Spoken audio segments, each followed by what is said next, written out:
The island of Sodor is a busy, bustling place.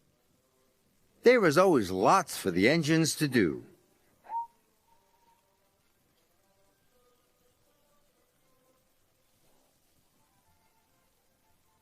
One morning, Thomas was shunting freight cars in the yard when Sir Topham Hatt came to see him. The fishermen are celebrating their biggest catch of fish ever. Thomas, you must help Arthur take the fish to the docks. Thomas was fed up. He didn't like the smell of fish. And when he got to the fishing village, there were lots of freight cars, all stacked full of fish. Thomas had never seen so many fish. Phew, he puffed. What a horrible smell. Then Arthur arrived.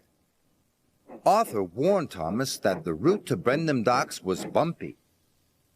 "Only take 5 freight cars at a time," said Arthur, "and go slow and steady."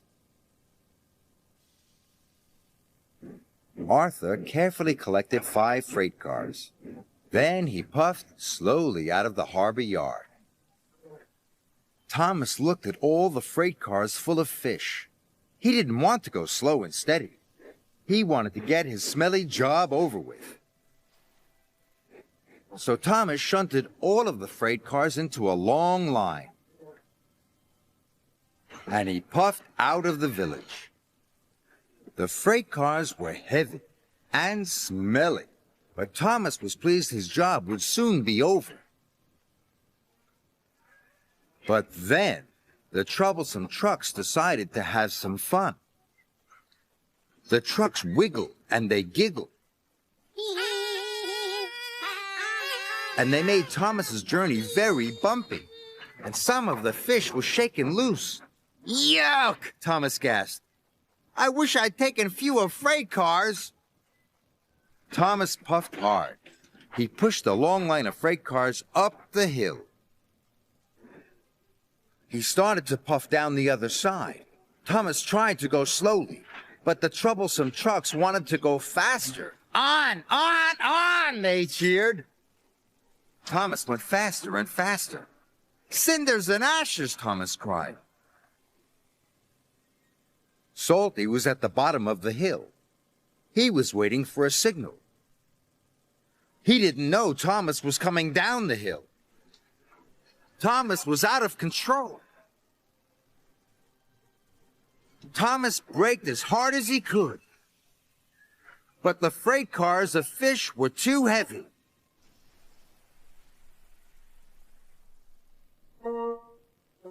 "Oops," said Thomas. "Sorry." Salty was covered in fish. "Never mind me, Artie," said Salty. "The smell reminds me of the sea." Thomas's driver telephoned for help. And soon Harvey was clearing the tracks. Thomas wondered what Sir Topham Hatt would say. He found out soon enough. "You have caused confusion and delay," said Sir Topham Hatt. "You must learn to be more safe." "Yes, sir. Sorry, sir," Thomas puffed sadly.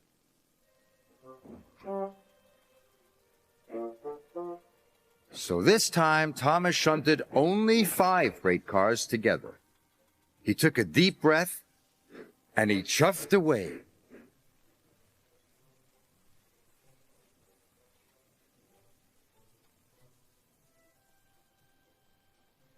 Thomas puffed through the countryside. "I will get to the docks on time," he cried. But the troublesome trucks were up to their old tricks. "Hold back!" they giggled. But this time there were only 5 trucks. Thomas biffed and bashed and bumped them. And the trucks weren't troublesome anymore.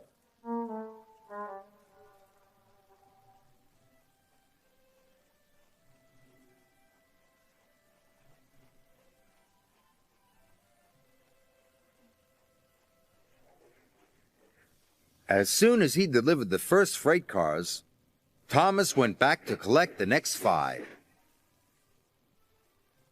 His coupling smelled of kippers, and his cabin smelled of cod. But he was working so hard, he forgot all about the smell.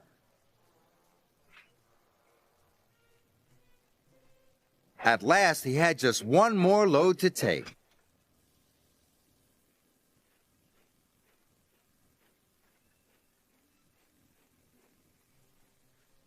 But it was nearly time for the ship to leave. Thomas raced as fast as he could. His axles ached and his buffers were bashed, but he got to the docks just in time.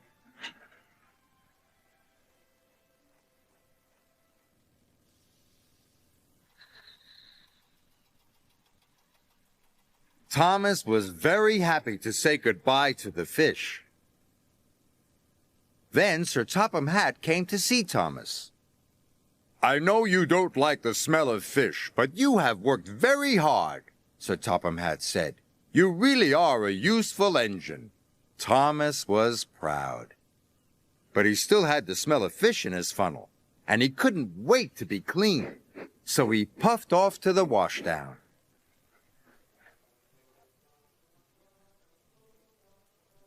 Arthur and Salty were already there. "Getting clean is lovely," puffed Arthur. "Best part of the day," said Salty. "Especially when you smell of fish," said Thomas.